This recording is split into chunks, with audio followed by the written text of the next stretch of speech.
महाराष्ट्र नवनिर्माण सेना आणि शिवसेना उद्धव बाळासाहेब ठाकरे पक्षाची युती जी आहे ती झालेली आहे. मात्र युती झाली असली तरी जागा वाटपाचं सत्र नेमकं कसं असणार याकडे सर्वांचं लक्ष होतं.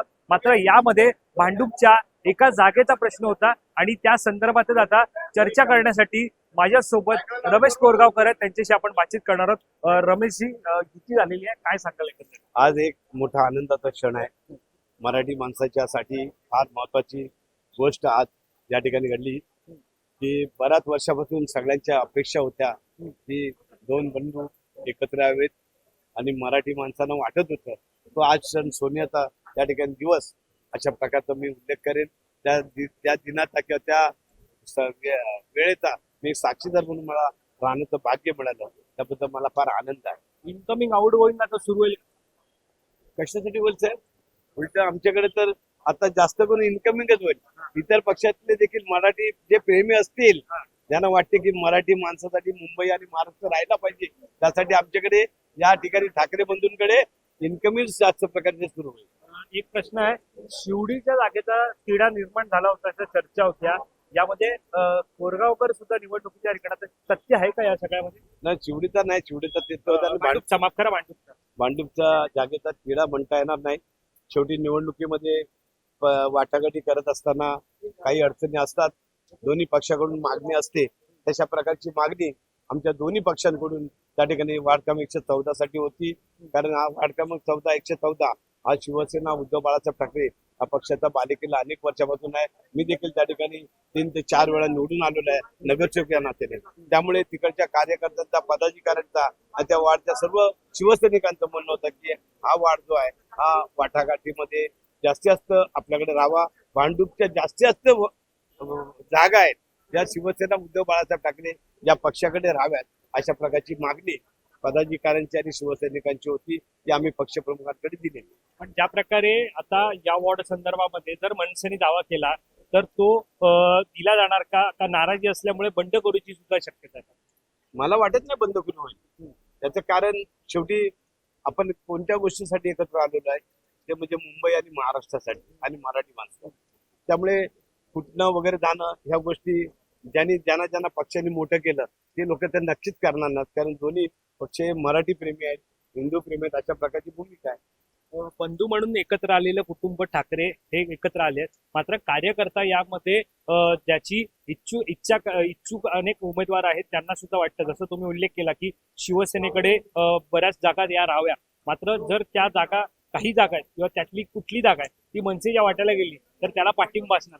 साहेब, आता मला ज्या वेळेला आता या ठिकाणी ही युती झालेली आहे, ठाकरे कुटुंब एकत्र येऊन मराठी माणसाच्या हितासाठी आज मागाशी पाहिलं असेल आपण एकत्र झालेलं आहे.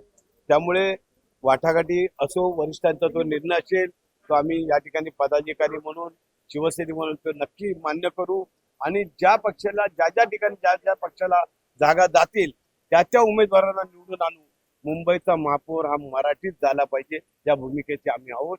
त्यामुळे नक्कीच शिवसेना उद्धव बाळासाहेब ठाकरे या पक्षाचा एक विभाग प्रमुख या नात्याने मी सांगू इच्छितो की जागा डिक्लेअर झाल्यानंतर जागा डिक्लेअर होईपर्यंत हा विषय असतो. एकदा का जागा डिक्लेअर झाल्या त्यानंतर नक्कीच आम्ही दोन्ही पक्षाचे पदाधिकारी, दोन्ही पक्षाचे कार्यकर्ते एकत्रपणे काम करून मुंबईवरती मुंबईच्या महानगरपालिकेवरती शिवसेना उद्धव बाळासाहेब ठाकरे आणि ठाकरे पक्षाचा त्या ठिकाणी नक्कीच भगवा झेंडा फडकून मुंबईचा महापौर मराठीत करू एवढे आम्ही तर सांगतो. समोर भाजप आहे, राष्ट्रवादी काँग्रेस आहे स्वतः आता महाविकास आघाडीमध्ये होतं, त्यांनी स्वबळाचा नारा दिलाय.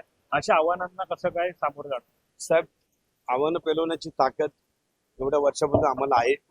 अनेक आव्हानं या ठिकाणी आली, ती पेलवली आणि आम्ही यशस्वी पण झालो, हे देखील तेवढं सत्य आहे. एक प्रश्न यामध्ये वारंवार उल्लेख होतो की ज्या मतदारसंघामध्ये ज्या ठिकाणी मुस्लिम मतदार असतील किंवा उत्तर भारतीय मतं असतील त्याकडे कशा प्रकारे प्रचार असणार आहे, कारण मराठीच्या मुद्द्यावरती दोन ठाकरे बंधू एकत्र आले. साहेब, आता मी सांगू इच्छितोय की त्यांनी देखील मराठी प्रेमीच राहिलं पाहिजे. मी मुंबई महाराष्ट्राची आहे, मराठी माणसाची आहे.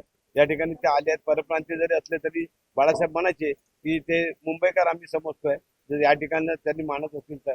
त्यामुळे आम्ही त्यांचा काही द्वेष करणार नाहीये. आमच्याबरोबर आले हितासाठी यायची. कारण प्रत्येक राज्यामध्ये प्रत्येक त्या ठिकाणी राज्याला महत्व आहे.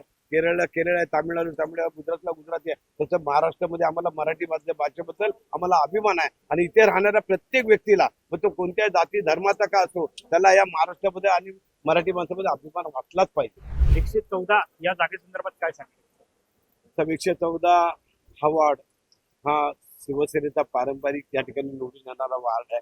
अनेक वर्षापासून या ठिकाणी शिवसेनेचा उमेदवार निवडून येतो.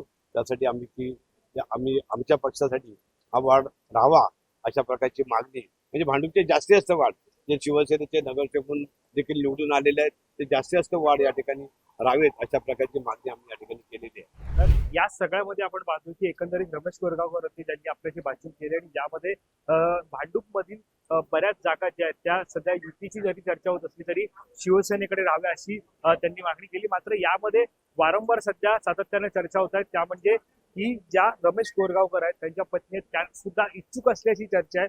यामध्ये नेमकं तथ्य आहे का ते जाणून घेणार आहोत. 114 वॉर्ड मधून या तुमच्या पत्नी इच्छुक आहेत अशी सुद्धा चर्चा आहे, काय सांगाल? मला ती काही बातमी मी ऐकले, काही चॅनलने ती दाखवली, पण माझ्या पक्षप्रमुखाला पण माहिती आहे, माझ्या कुटुंबातली पत्नी असो किंवा कोणी आहे, मी त्या ठिकाणी इच्छुकता दर्शवलेली नाहीये. माझ्या पत्नीने पण देखील इच्छुकता दर्शवलेली नाहीये, कारण मी 4 वेळा नगरसेवक झालो आहे.